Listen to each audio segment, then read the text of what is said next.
Haunting অ্যাডলাইন part 25 chapter 19। সতর্কবার্তা, এখানে অনেক ডার্ক সিন রয়েছে। নিজ দায়িত্বে পড়ুন। যারা অতিরিক্ত রোমান্টিকতা পছন্দ করেন না তারা চাইলে এটি স্কিপ করতে পারেন। The shadow. আমি এটা নিয়ে আফসোস করি না, ঠিক যেমনটা আফসোস করিনি যখন আমি ওর ওখানে বন্দুক ঢুকিয়ে ওকে সুখ দিয়েছিলাম। আমি জানি এটা কতটা বিকৃত, কোনো কিছুকে সম্মতি ছাড়া নিয়ে নেওয়া। আমি জানি এটা তো আমি প্রতিদিনের লড়াইয়ের প্রতিরোধ করার চেষ্টা করি।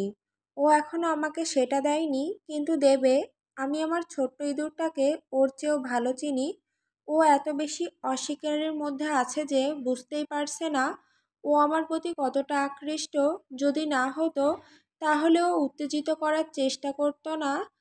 খুব ভালো করেই জানে আমি আমার কথায় অটল থাকি। যদি সত্যিই ও আগ্রহী না হতো তাহলেও প্রথমবার আমাকে মেসেজের উত্তর দিত না। ওর কাজ ওর কথার চেয়ে একেবারে ভিন্ন ভাষায় কথা বলে, ইচ্ছা আর মিনতির ভাষায়। ও এখনও সেই ভাষার মানে বুঝতে শেখেনি। তাতে এটা ঠিক হয়ে যায় না, না এটা কোনোভাবে ন্যায্যতা দেয়। কিন্তু আমি নিজেকে দোষী মনে করাতে পারি না। এত মিষ্টি, এত নিখুঁত কিছু চেখে দেখার পর যদিও সেটা চাইনি, কারণ এটাই সত্যি ছিল। ও জানতো আমি আমার হুমকি বাস্তবায়ন করব।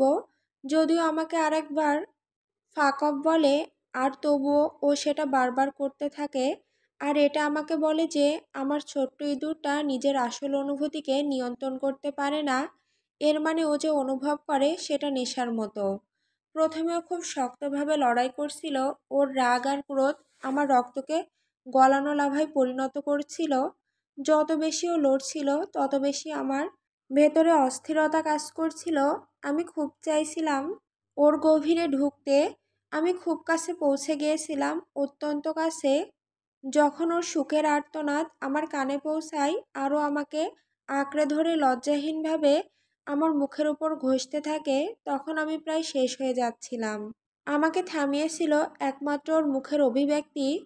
যখন ও আমার মুখের ওপর করছিল তখন ও লজ্জাহীন ছিল, কিন্তু যখন ওর দেহ থেকে রোমান্সের ঢেউ চলে গেল আর চুমু আর আমাদের গ্রাস করছিল না, তখন ও কেবল লজ্জা অনুভব করছিল। নিজেকে মনে করিয়ে দিই এতে সময় লাগবে। আমি ঘাড়ে টান দিই, এক অস্থির শ্বাস ফেলি।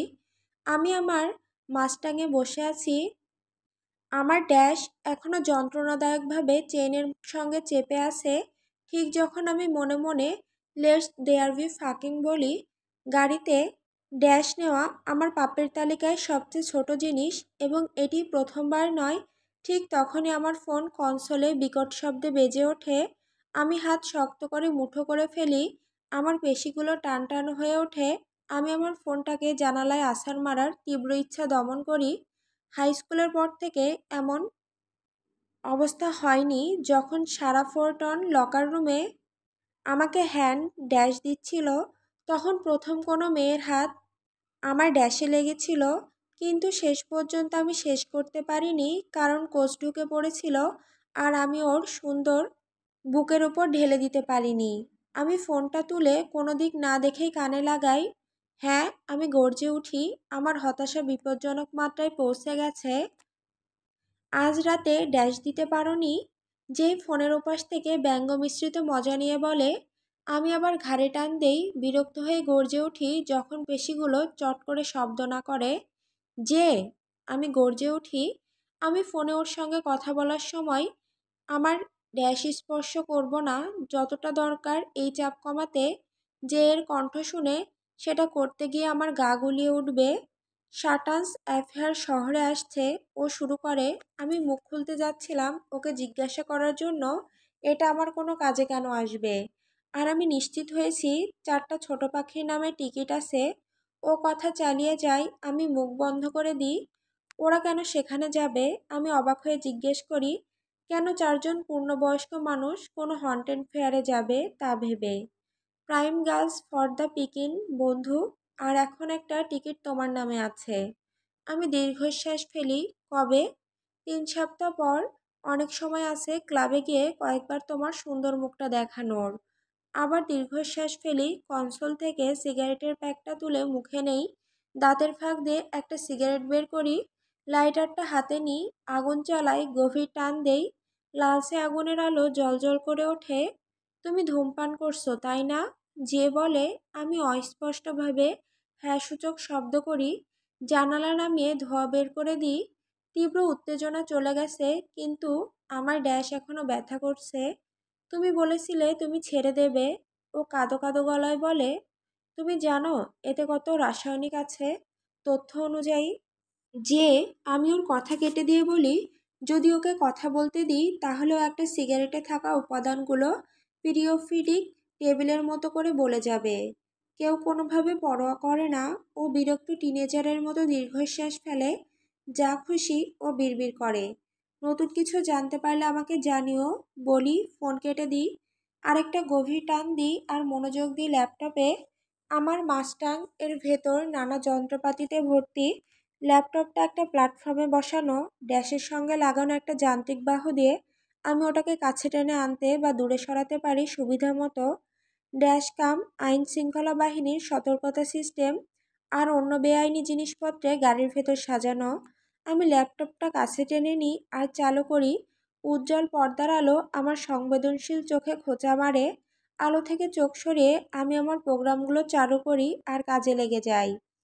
নির্মল কৌতূহল থেকে আমি জানতে চাই কারা কারা এই হন্টেড ফেয়ারে যাচ্ছে। প্রতি বছরই এটা শহরে আসে, কিন্তু আমি কোনোদিন যাওয়ার প্রয়োজন মনে করিনি। হন্টেড হাউস আমাকে ভয় দেখাতে পারবে না। আমি প্রতিদিন সত্যিকারের ভয়াবহতা দেখি। কিছু সাজানো দানব আর নকল রক্ত মেখে কেউ আমাকে ভয় দেখাতে পারবে না। আসল ভয়াবহতা আমাদের ভেতরেই। আমাদের ভেতরের অন্ধকারে লুকিয়ে থাকে। এটাই সত্যিকারের ভয়ঙ্কর। এটাই মানুষকে প্রতিদিন ভয়াবহ অপরাধ করতে বাধ্য করে। এটাই নির্দোষ ছোট ছোট বাচ্চাদের অকারণে ভয়াবহভাবে মরতে বাধ্য করে। আমাদের ভেতরের অন্ধকারই আমাকে বাঁচিয়ে রাখে। এটাই আমার জীবনের একমাত্র উদ্দেশ্য। আর এটা ছাড়া আমি কিছুই না। আমি নামের তালিকায় স্ক্রল করে যেতে থাকি, আর হঠাৎ একটাতে এসে থেমে যাই, যা আমার হৃদয়কে দ্রুততর করে তোলে। অ্যাডেলিন রেইলি। আমি হাসি। আগে এটাই আমার জীবনের একমাত্র বেঁচে থাকার কারণ ছিল, কিন্তু এখন আমি জীবনের নতুন অর্থ খুঁজে পেয়েছি। মি, আমি এখনো তোমার স্বাদ অনুভব করতে পারি, ছোট ইঁদুর। দুদিনের জন্য আমি পিছু হটেছিলাম, তারপর আর নিজেকে আটকাতে পারিনি। আমি আমার ড্যাশটাকে এমন মারছি যেন ওটা কোনো বক্সিং ম্যাচের প্রতিদ্বন্দ্বী, আর আমি নিজের হাতের স্পর্শে বেজায় ক্লান্ত। আজ ওর উত্তর দেওয়ার কোনো প্রত্যাশা নেই। আমি নিশ্চিত ও এখনো নিজের মাথার কোণের সেই আরামদায়ক জায়গায় লুকিয়ে আছে, যেখানে সে নিজেকে ঘৃণা করে আর বিশ্বাস করে যে সে আর কোনোদিন আমাকে কোনো গুরুত্ব দেবে না। কিন্তু সেই কোনটাই ভণ্ডামি, আর আমরা দুজনেই সেটা জানি। আমার বন্দুক ওর ভেতর অনুভব করা ওকে ভয় পাইয়েছিল, কিন্তু আমার জিভ ওর ড্যাশে আর যেভাবে ও তীব্রভাবে ক্লাইম্যাক্স করছিল, সেটা ওর ভেতরে গেঁথে যাবে। ও এ নিয়ে কিছুক্ষণ কাঁদবে, কিন্তু শিগগিরই আবার প্রলোভনের ফাঁদে পড়বে। তুমি কি জানো একজন স্টকার আমার প্রপিতামহীকে মেরে ফেলেছিল? ওর মেসেজে আমার ভ্রু চুলের রেখায় উঠে যায়। আমি কোনো উত্তর আশা করিনি, তাও ও উত্তর দিল। তাও আবার ফাঁকা হুমকি নয়, আসল কথাই। ওর হুমকিগুলো তেমন ওজনদার নয় যেমনটা আমার। মি, তোমার এটার কোনো প্রমাণ আছে? আমি যে কটি ডায়েরির পাতা পড়েছি তাতে মনে হয়েছে ওর আর ওর স্টকারের মধ্যে একরকম উন্মুক্ত সম্পর্ক ছিল, আর সেই স্টকার কিছু খারাপ লোকের সঙ্গে জড়িয়ে গিয়েছিল। কারণ ডায়েরিতে লেখা ছিল যে অজানা চোট নিয়ে সে ওর কাছে এসেছিল। তাতে ওর মধ্যে কোনো হিংস্রতা বা সহিংস উন্মাদনার লক্ষণ দেখা যায়নি। তবে কে জানে আসলে কি হয়েছিল। অ্যাডির প্রপিতামহী হয়তো শুধু নিজের মতো করে যা দেখতে চাইছিল তাই দেখেছিল, আর হয়তো সত্যিই সেই স্টকার ওকে মেরেছিল, অথবা ওর স্বামী ওকে পরক্রিয়া করতে দেখে ক্ষিপ্ত হয়ে গিয়েছিল। দুইটি সমানভাবে সম্ভব। যেমন সম্ভব যে সেই স্টকার যে গণ্ডগোলে পড়েছিল সেটা ওর সর্বনাশ ডেকে এনেছিল, আর সেই সর্বনাশ এসেছিল তার একমাত্র নেশার জায়গায়, তার আসক্তি। ডায়েরিটা উল্টে দেখার পর আমি কৌতূহলী হয়ে ওর প্রপিতামহীর গল্প নিয়ে আরও গভীরে খোঁজ নিয়েছিলাম। ইতিহাসের পুনরাবৃত্তির টান খুব আকর্ষণীয় লেগেছিল। ক্রাইম সিন নষ্ট করে ফেলা হয়েছিল, আর মামলার দায়িত্বে থাকা গোয়েন্দারা ছিল সম্পূর্ণ নির্বোধ। অ্যাডি, এখনও না, কিন্তু আমি প্রমাণ বের করব। আর প্রমাণিত হবে যে আমি ঠিক। সব স্টকারই আসলে উন্মাদ বিকৃত পাগল। আমি ঠোঁট চাপি, ঠোঁটের কোণে হাসি আসার চেষ্টা করে। আমি ওকে কিছুক্ষণ অপেক্ষা করতে দেই। ও যেন ভাবে ও আমাকে রাগিয়ে দিয়েছে বা কষ্ট দিয়েছে, যেমনটা ওর মনে হয় আমি প্রতিক্রিয়া দেব। ও ভাবে ও আমাকে চিনে ফেলেছে, কিন্তু আমার ছোট ইঁদুরটা আসল থেকে কতটা দূরে রয়েছে সে বুঝতেই পারছে না। আমি ওকে অনুসরণ করি কারণ আমি ওর প্রতি নেশাগ্রস্ত। ওর প্রতিটি পদক্ষেপ, ওর সুন্দর গোলাপি মুখ থেকে বের হওয়া প্রতিটি শব্দ আমাকে মুগ্ধ করে। আর এখন আমি ওর গন্ধে, ওর স্বাদে, আর ও যখন জীবনের ভয়ে কাঁপে তখন ওর আওয়াজে নেশাগ্রস্ত হয়ে গেছি, যেমনটা আমি নেশাগ্রস্ত ওর আরও চাওয়ার আর্তনাদে। এটা বোঝানো সম্ভব নয়। ওকে যখন প্রথম দেখি তখন প্রায় হাঁটু ভেঙে পড়েছিলাম চাওয়ার তীব্রতায়, আর আমি ওকে পাবই। কিন্তু কারণ আমি উন্মাদ বা বিভ্রান্ত নই। আমি ওর নামে কোনো মন্দির বানাবো না বা নিজেকে বোঝাবো না যে ঈশ্বরের ইচ্ছায় আমরা একসঙ্গে হওয়ার জন্যই জন্মেছি, বা যে আজকাল মানুষ যেসব আজগুবি বিশ্বাস করে। আমি ওকে পাবো কারণ ও আমাকে বহুদিন পর ভালো কিছু অনুভব করিয়েছে, আর আমি সেটাকে আঁকড়ে রাখতে নেশাগ্রস্ত হয়ে গেছি। আমার জীবনে ভালো জিনিস খুব কম আছে, আর ওগুলো ধরে রাখতে চাওয়াটা আমাকে স্বার্থপর করে তুললেও আমার কোনো পরোয়া নেই। আমি ওকে কেবল তখনই সত্যিকারভাবে পেতে পারবো যখন ও আমাকে সবচেয়ে খারাপ রূপে দেখবে। অ্যাডিকে ভালো মানুষের মতো আচরণ করে প্রেমে ফেলার পরও যখন বুঝবে যে আমি ভালো মানুষ নই, তখন আমাদের দুজনের হৃদয় ভাঙার বদলে আমি বরং নিজেকে মেরে ফেলবো।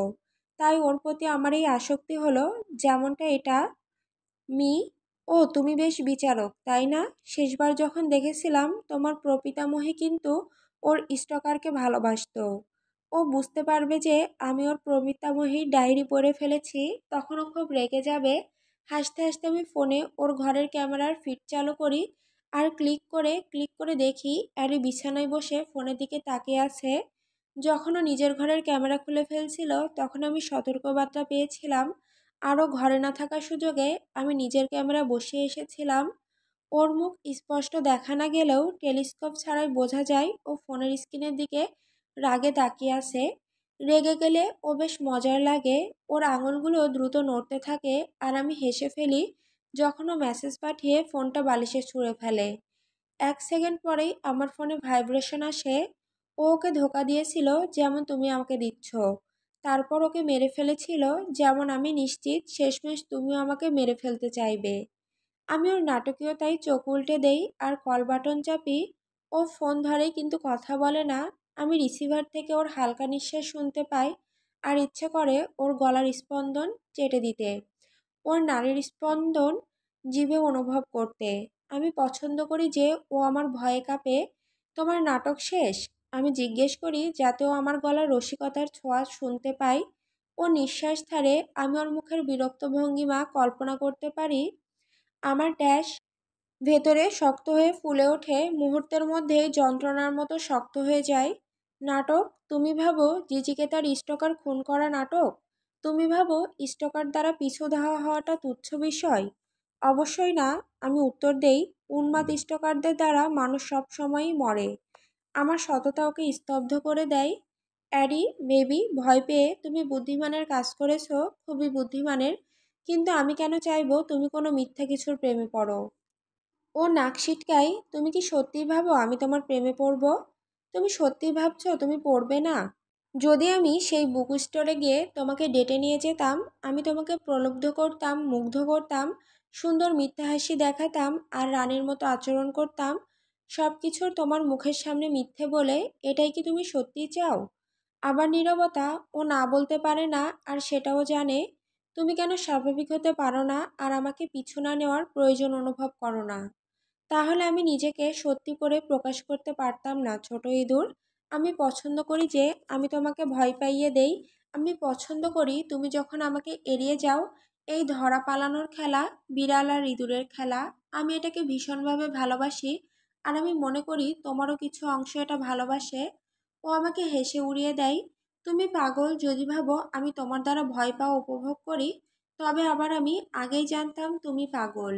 আমি হাসি। আমি মনে করতে পারি না শেষবার কবে আমি সত্যি হেসেছিলাম, যতক্ষণ না আমি এই সুন্দর প্রাণীর জীবনে নিজের উপস্থিতি জোর করে ঢুকিয়েছি। তবুও, তাই না? আমি দেখি তুমি কিভাবে লুকানোর চেষ্টা করো। যখন ভয় পাও তখন তোমার ড্যাশ কতটা ভিজে ওঠে, তোমার ড্যাশ কতটা শক্ত হয়ে যায়। আর তুমি তোমার ড্যাশ এমনভাবে চেপে ধরো যেন সেটা আমার ড্যাশ তোমার ভেতরের প্রবেশের তীব্র আকাঙ্ক্ষা কমিয়ে দিতে পারবে। ও হাঁ করে নিঃশ্বাস নেয় ক্ষীণ একটা শব্দ। আমার দাঁত আঁকড়ে ধরি। ওর বাড়িতে গিয়ে ওর কাছ থেকে ওই শব্দটা আরও বারবার বের করার তীব্র ইচ্ছা দমন করি। তুমি কি করেছো? হঠাৎ করে ও জিজ্ঞেস করে, যেন প্রশ্নটা ওর ভেতর থেকে ফেটে বেরিয়ে এসেছে। ওর শ্বাস প্রশ্বাস দ্রুত হয়ে যায়। তুমি কি আর্টসকে মেরে ফেলেছো? আমি ঠোঁট কামড়ে ধরি। ঠোঁটের কোণে হাসি ফুটে ওঠে। আমি এই প্রশ্নটার জন্য অপেক্ষা করছিলাম। অবাক লাগছে ওর মতো আমাকে অমান্য করার সাহস থাকা মেয়ের এই প্রশ্ন করতে এত দেরি হলো কেন। আমার মনে হয় তুমি ইতিমধ্যেই উত্তর জানো, অ্যাডেলিন। জানি ওর পরিবারও মরে গেছে। ওর মুখ থেকে এটা শুনে আমি অবাক হই না। ফাইনাল এটা জাতীয় সংবাদ হয়েছিল, লাশগুলো কোনো চিহ্ন ছাড়া উধাও। আর এখন ক্ষমতার শূন্যতা তৈরি হওয়ায় এক ধরনের যুদ্ধ শুরু হয়েছে। তুমি জানো এর ফলে কি হয়েছে, কিটিক্যাট? ওর ডাক শুনে আমি হেসে উঠি। ওর এই ছোট বদ অভ্যাসটা আমি ঠিক করে দেব শিগগির। আমার কিছু খারাপ ধরনের শত্রু তৈরি হয়েছে। আমার হাসি মুছে যায়। আমি আর্টসের বন্ধুদের ওপর নজর রাখছিলাম, কিন্তু দেখা যাচ্ছে যথেষ্ট কাছ থেকে নজর রাখছিলাম না। ম্যাক্স, আমি অনুমান করি শুনেছি সে উপরে ওঠার জন্য অন্যদের দমন করছে। হ্যাঁ, ও ব্যঙ্গাত্মক স্বরে বলে। হ, এর উপর জোর দিয়ে।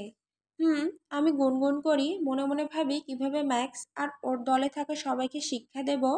আশা করেছিলাম ওরা এতটা বোকা হবে না যে পুলিশ রিপোর্ট গায়েব হয়ে যাওয়ার পরও অ্যাডিকে বিরক্ত করবে। ও আমার কথা শুনেছে, হাতগুলো নিয়ে কোনো রিপোর্ট পুলিশের কাছে দেয়নি। ভেবে দেখলে ম্যাক্সের কোনো কারণ নেই অ্যাডিকে লক্ষ্য করার। এর মানে ওকে হাতগুলো সম্পর্কে জানতেই হবে। এইটাই এতটুকুই বলার আছে তোমার? হুম। তোমার কারণে কিছু বিপজ্জনক লোক আমার পেছনে লেগে আছে জানো।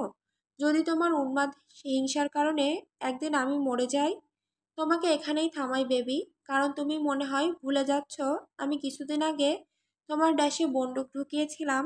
তুমি কি ভেবেছিলে কেবল কিভাবে ঠিকভাবে আচরণ করতে হবে তা শেখানোই ওটার একমাত্র শিক্ষা ছিল?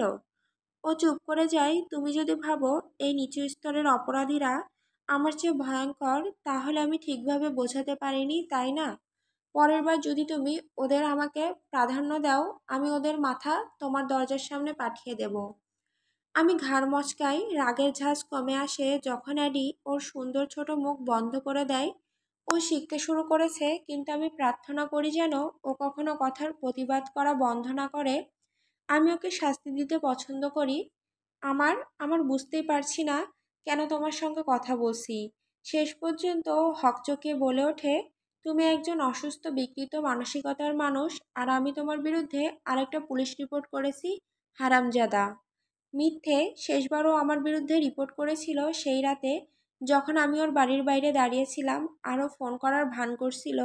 ও আমাকে ভয় দেখানোর জন্য করছিল, কিন্তু যখন আমি ওকে ধরে ফেলি তখনও হুমকি বাস্তবায়ন করে। মাই গার্ল কোনো চ্যালেঞ্জ থেকে পিছু হটে না। আমি গাড়ির দিকে ফিরে গিয়েছিলাম, শক্ত ড্যাশ আর মুখে হাসি নিয়ে। আমিও পিছু হটি না। আমার গলা থেকে ভেসে ওঠা শব্দ বেরিয়ে আসে থামানোর আগেই। এটা মজার, এটা ড্যাশ, কিন্তু আমরা দুজনেই জানি এটা সত্যি নয়। ও যখন রিপোর্ট করা শুরু করেছিল তখন থেকে আমি সেগুলো মুছে দিচ্ছি এবং একজন লোককে পাঠিয়েছিলাম যে কোনো প্রমাণ নষ্ট করে দিতে। পুলিশরা মনে করবে তারা ওর বাড়িতে গিয়েছিল, কিন্তু যখন তারা তদন্ত করতে যাবে, যদি কখনো নিজেদের চেয়ারে গর্ত থেকে ওঠে, তাদের কাছে কোনো প্রমাণ থাকবে না। স্টকার মামলাগুলোকে কখনোই গুরুত্ব দিয়ে দেখা হয় না।